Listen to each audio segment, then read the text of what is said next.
2-1번 문제를 살펴보면 지금 이러한 전류가 흐르고 있습니다. 또 이러한 전류가 흐르고 있습니다. 두 전류의 위상차는 몇 도인가 라고 묻고 있어요.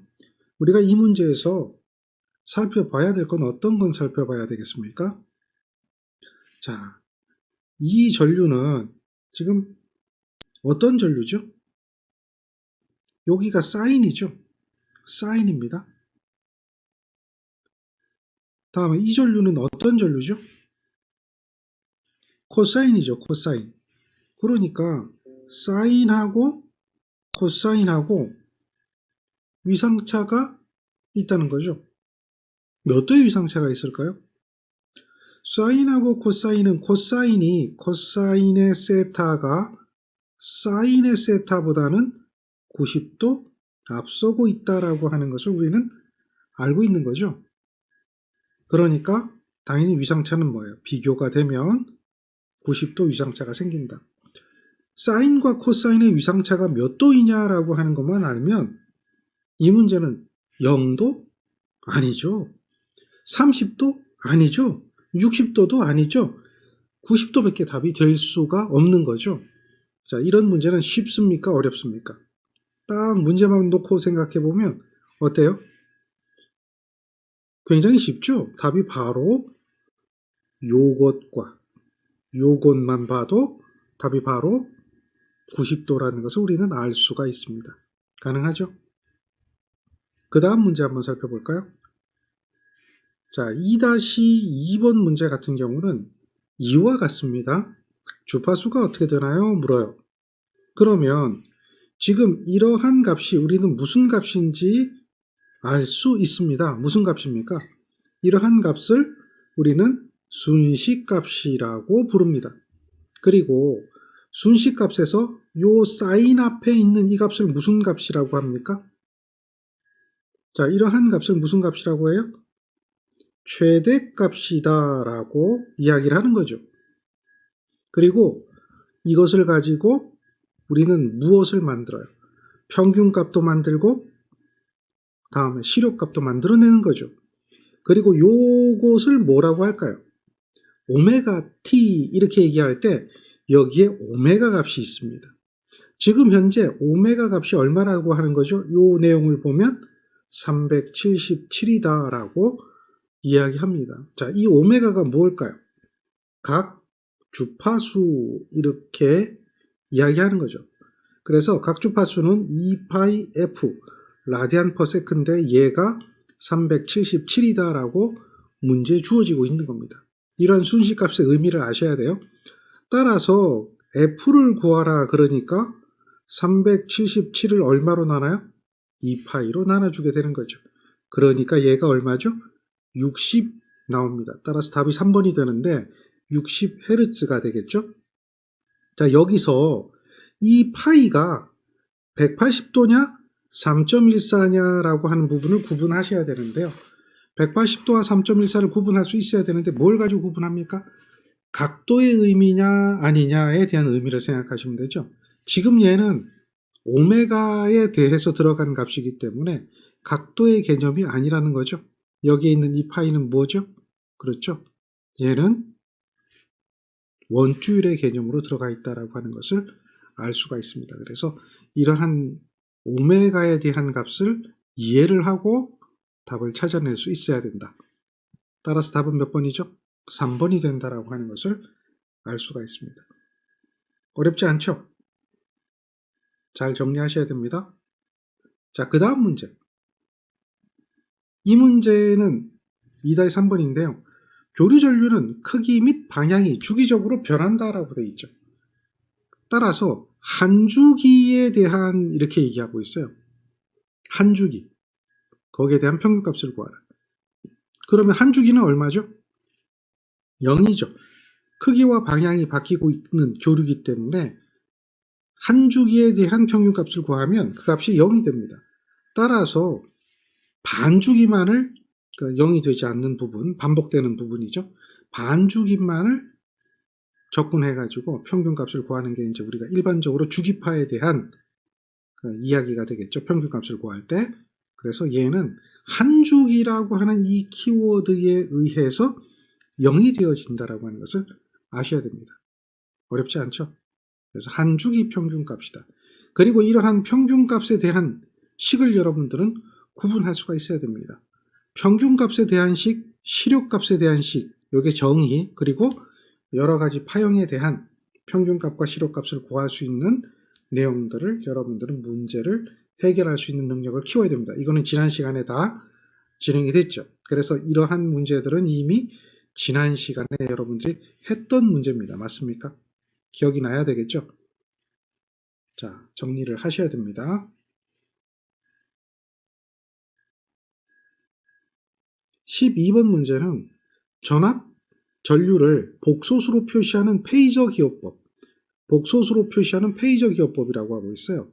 그러면 이 페이저 기호는 우리 기억을 잠깐 해보면, 예를 들면 100에 루트 2에 사인에 오메가 t 플러스 30디그리라고 이야기했을 때 이게 전압이든 전류든 관계없어요. 여기서 우리는 얘를 페이저로 표시하면은 실효값에다가 초기 위상 30도라고 표현되는 게 이제 페이저 표기법이라고 이야기하죠. 그래서 얘는 정연파의 전압 전류, 이것을 복소 평면에 있어서 페이저로 표시한다. 맞는 이야기잖아요. 그러니까 이것을 우리는 페이저라고 하는 거니까. 그리고 전압 전류 또는 순식값을 구할 때 허수부를 취급하죠. 요거를 계산하면 어떻게 됩니까? 100의 코사인의 30도 플러스 j 의 100의 사인의 30도로 되잖아요. 그러니까 실수부도 있고 허수부도 있단 말이죠. 허수부를 취급하지 않는다가 아니라 취급해야 되는 거죠. 문제에서 잘못 설명된 것을 찾아라 라고 하니까 그것을 찾아낼 수가 있어야 됩니다. 그래서 허수부를 반드시 취급을 하게 되는 거예요. 그게 페이저입니다. 그리고 이것을 우리는 회전 페이저라고 그러죠. 그 회전 페이저를 정지 페이저, 그 t = 0인 순간에 초기 위상값을 가지고 정지 상태로 표현하는 거죠. 그래서 정지 페이저로 취급을 해서 계산을 하기도 한다라는 거죠. 그리고 여기에서 실효값 대신에 최대값을 쓰기도 하고요. 또 최대값 대신에 실효값을 쓰기도 합니다. 다시 말해서 페이저를 표시할 때 100에 루트 2에 각에 30도로 표현하기도 한다는 이야기죠. 두 개를 다 때에 따라서 쓰기도 합니다. 그래서 최대값으로 할 수도 있고 실효값으로 할 수도 있다라고 하는 것을 이야기하고 있죠. 이렇게 복소수로 교류 회로를 해석하는 것이 굉장히 기본적이고 또 여러분들이 잘 알아야 되는 내용 중에 하나가 됩니다. 자, 그렇다면 페이저 해석에서의 예를 한번 살펴보겠습니다. 자, 2-14번 문제를 한번 보죠. 그림과 같은 회로, 이런 회로가 있습니다. 이런 회로에 여기 V1의 전압과 또 여기 V2의 전압이 주어졌죠. V1의 전압은 Z1 양단의 전압이 될 거고 V2의 전압은 Z2 양단의 전압이 될 겁니다. 이렇게 전압이 주어졌을 때 여기서 미지수가 있어요. Y라고 하는 미지수하고 V라고 하는 미지수가 있다. 자, 이때의 미지수 Y값하고 미지수 V값이 얼마인가 그것을 구하라 라고 하는 겁니다. 그러면 여러분들이 여기서 기본적으로 알고 있어야 되는 내용이 있습니다. 이와 같은 회로를 무슨 회로라고 합니까? 이와 같은 연결, 즉 Z1과 Z2가 지금 이렇게 연결된 것은 병렬 연결입니다. 병렬 연결. 자, 병렬 연결을 했을 때 전압이 일정할까요? 전류가 일정할까요? 전압이 같다라고 하는 이러한 기초 지식이 필요한 거죠. 전압이 같다. 병렬 연결이다. 전압이 같다. 그 이야기는 곧 무슨 이야기냐면 이전압과 이전압이 같다라는 겁니다. 이것을 비교하게 되려면 실수는 실수끼리 같아야 되고 허수는 허수끼리 같아야 된다라고 하는 기본적인 개념이 필요합니다. 맞습니까? 따라서 실수끼리 허수끼리 비교하려면 여기에 있는 절대값의 각도가 주어진 페이저를 실수와 허수로 나눠줘야 되는 겁니다. 즉 다시 말해서 V 코사인의 30도 플러스 J의 V 사인의 30도라고 하는 이러한 극좌표에서 직교좌표 형식으로 바꿔주는 작업이 필요하게 되고요. 그렇게 바꿔줬을 때 이 V 코사인 30도가 뭐하고 똑같죠? 같아야 되니까 V1과 V2가 같아야 되니까 루트 3하고 같아야 된다라고 하는 것을 알 수가 있습니다. 또 하나 더 여기 V 사인 30도는 뭐하고 같아야 돼요? 요 j2의 y하고 같아야 된다라고 하는 것을 우리는 알 수가 있는 거죠. 그게 서로 같아야 돼요. 허수는 허수끼리 또 뭐예요? 실수는 실수끼리 우리는 같은 것을 알 수가 있습니다. 그럼 첫 번째 자 루트 3이 여기 있는 v 코사인 30도하고 같아요. 그래서 첫 번째는 루트 3이 뭐하고 같아요? v 코사인 30도하고 같아요. 자 코사인 30도는 얼마예요? 2분의 루트 3이죠. 이렇게 되는 겁니다. 루트 3이. 따라서 이러한 식이 만들어지게 되면 자 루트 3 그대로 오죠. 이거는 2분의 루트 3이죠. 그럼 루트 3 약분되죠. 요것과 요것은 약분되면 넘어가면 그러면 V는 얼마가 될까요? 2가 된다는 걸 우리는 알 수가 있죠. 자 V는 2가 됩니다. 그럼 요거는 절대 답이 아니라는 이야기죠. 자 요게 첫 번째 구한 거고요. 두 번째는 어떤 이야기가 될까요? 이 y는 여기 v sin 30도와 같은 것이 되겠죠. 즉 다시 말해서 두 번째는 y는 v sin의 30도하고 같다. 자 v는 우리가 계산했어요. 2라고. sin 30도는 얼마죠? 2분의 1이잖아요. 그러니까 약분시켜버리면 얼마가 될까요? 1이 되는 거죠. 따라서 1번이 답이 된다. 그러니까 이렇게 병렬 연결일 때 전압이 일정하다라고 하는 그 값을 이해하고 그 다음에 각각의 직교좌표하고 극좌표가 주어졌다면 두 개를 비교하려고 한다면 실수는 실수끼리 같아야 되고 허수는 허수끼리 같아야 된다라고 하는 기본적인 개념을 가지고 이러한 문제를 풀어나가야 됩니다. 자, 어렵습니까? 아니죠. 할 수 있죠. 이런 문제들이 기본적인 문제 중에 속하는 간단한 내용들이 됩니다. 2-15번 문제는 오음의 법칙에 의해서 계산할 수가 있어요. 즉 볼트와 오음이 주어졌을 때 전류를 구하라. 그러면 전류 I는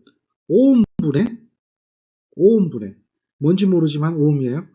볼트입니다. 이렇게 되는 거예요. 근데 이 오음이라고 하는 이것은 Z라고 표현되는 거 이거를 뭐라고 하냐면 그걸 우리는 임피던스라고 그래요.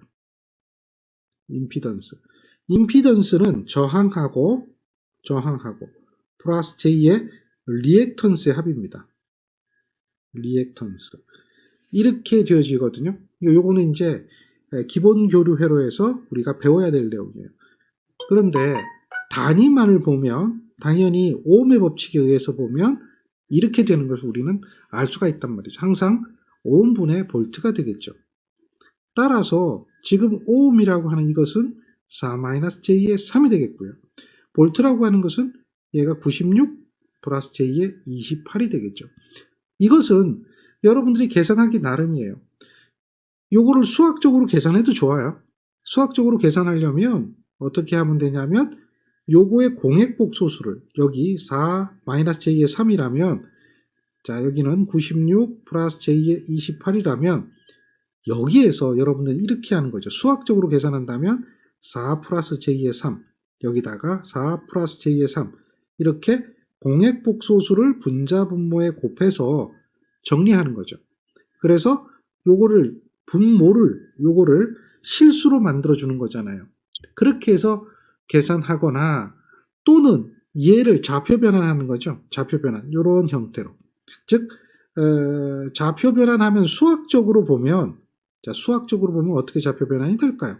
루트에다가 4의 제곱에 요거는 마이너스 3도 마찬가지요.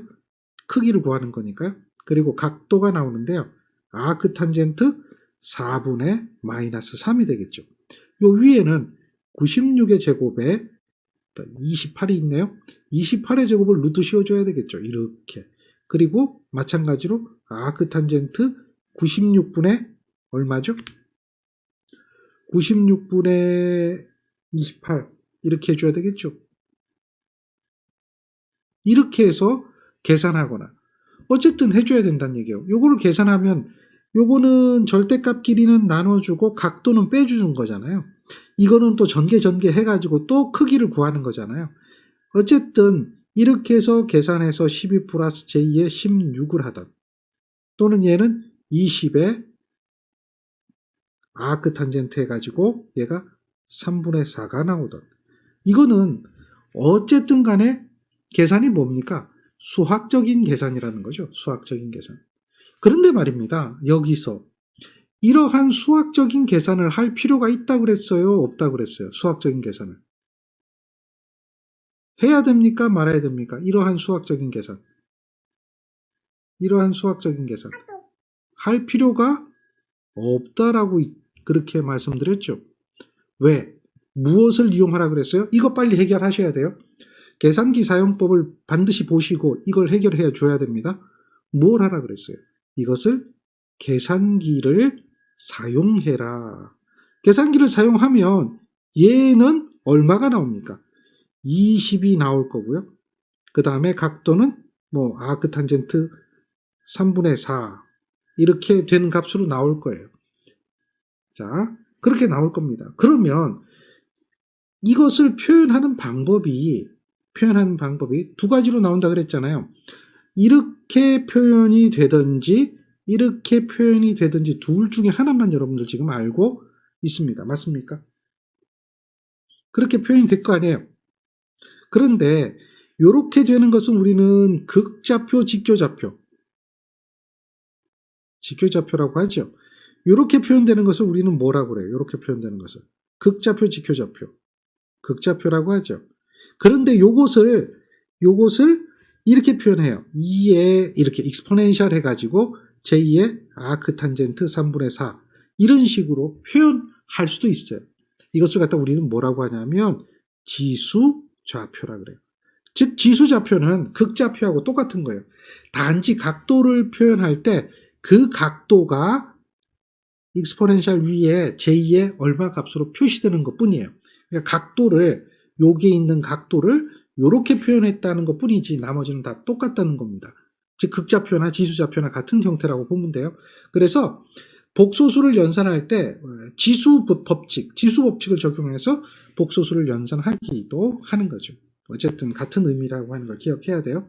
그래서 계산기를 사용해서 어디 단계에서? 바로 요 단계에서 계산기를 쓰는 거죠. 요 단계에서 계산기를 사용해서 요 단계가 바로 다이렉트로 나오는 겁니다. 수학적인 계산을 하지 않고요. 다이렉트로 나오게 되면 크기가 20이구나. 그러면 얘는 답이 아니라는 거죠. 그리고 각도가 아크 탄젠트 3분의 4구나. 베타는 아니라 알파라고 하는 거죠. 베타가 들어가는 건 답이 아닌 거죠. 이렇게 답을 찾아낼 수가 있어야 하는 거죠. 그래서 오음의 법칙이 기본이 되어지는 거니까 그것을 잘 기억하고 있어야 된다라고 하는 겁니다. 이해하시겠죠? 이거는 무슨 법칙이다? 오음의 법칙이다라고 하는 거예요. 그리고 Z라고 표현되는 건 이거는 지금 실수하고 허수로 이렇게 표현되어 있는데요. 실수는 저항 성분이라고 하고 허수는 리액턴스 성분이라고 그래요. 자, 이건 기본 교류 회로에서 배워야 되는 얘기인데요. 그것을 이렇게 하나로 합쳐 놓은 거 요걸 갖다가 뭐라고 한다? 임피던스라고 한다. 그래서 앞으로 여러분들이 배워야 될 이야기가 바로 뭡니까? 임피던스에 대한 이야기예요. 임피던스만 구하면 다 오음의 법칙을 적용해서 쉽게 이해하고 쉽게 문제를 해결할 수가 있습니다. 항상 임피던스를 기억해야 되거든요. 근데 이제 아직은 기억 안 해도 좋습니다. 다음 시간에 계산할 때 기억하시면 되겠죠? 정리가 됩니까?